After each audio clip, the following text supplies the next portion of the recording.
Life's Final Court of Appeal by Dr. Jonathan Schuma. Chapter 1. When the final gavel falls.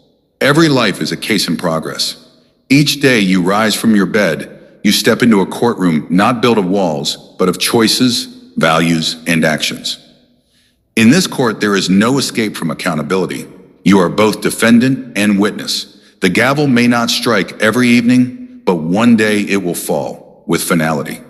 That day will not ask what you owned, but what you became. It will not weigh your wealth, but your worth. Life's final court of appeal is not a place of excuses, comparisons, or shifting blame. It is the sacred space where truth is laid bare, where your conscience and character testify louder than your achievements. The question is not if you will stand there, but how you will stand. Chapter 2. The judge within your conscience as arbiter. Long before society or eternity measures you, your conscience delivers daily verdicts. Sometimes it whispers, other times it roars, but it always calls you toward integrity. Ignore it, and you walk into life's courtroom unprepared. Honor it, and you carry peace into every judgment seat. The conscience is not your enemy. It is your compass. It keeps you aligned with principles that outlive trends and opinions. When you silence it for convenience, you lose your greatest ally in life's trial. But when you honor it, it becomes your best defense in the final appeal. Chapter 5. The prosecutor called regret. Regret is relentless.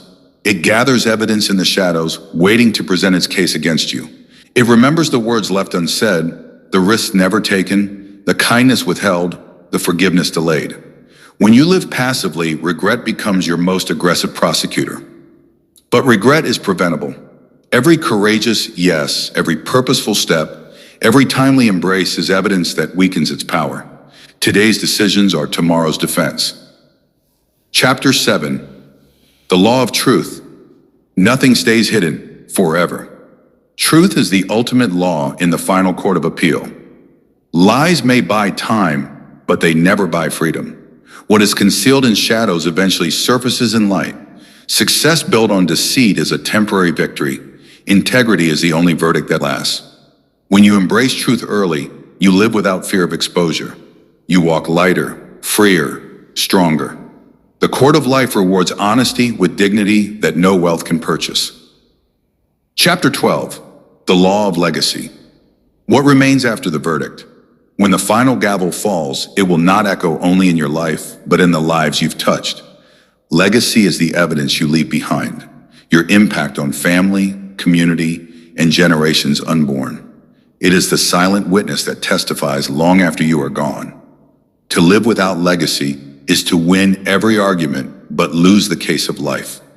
Legacy is not what you achieve for yourself, but what you build for others. Chapter 18. The final appeal. Beyond this life, beyond wealth, beyond applause, beyond fame, comes a final appeal that transcends earthly courts. This appeal is eternal. Here, intentions matter as much as actions. Here, love matters more than titles. Here, your inner life is weighed more than your outer success. This reality is not meant to intimidate, but to liberate. It reminds you to live now with eternity in mind, to act today with tomorrow's judgment in view. Chapter 20. Choosing redemption over regret.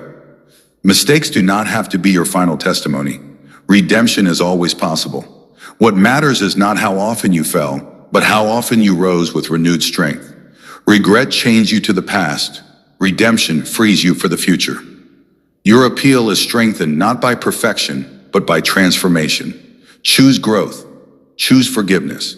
Choose to be better today than you were yesterday. Conclusion. Walking free from the final court. Life's final court of appeal is inevitable, but it does not have to be feared. Each day you are writing your closing argument. Each action, each word, each choice is shaping your case. Live in such a way that when the gavel falls, it does not silence you. It vindicates you. May your conscience rest assured, your legacy speak for you, and your life be declared worthy, whole, and free.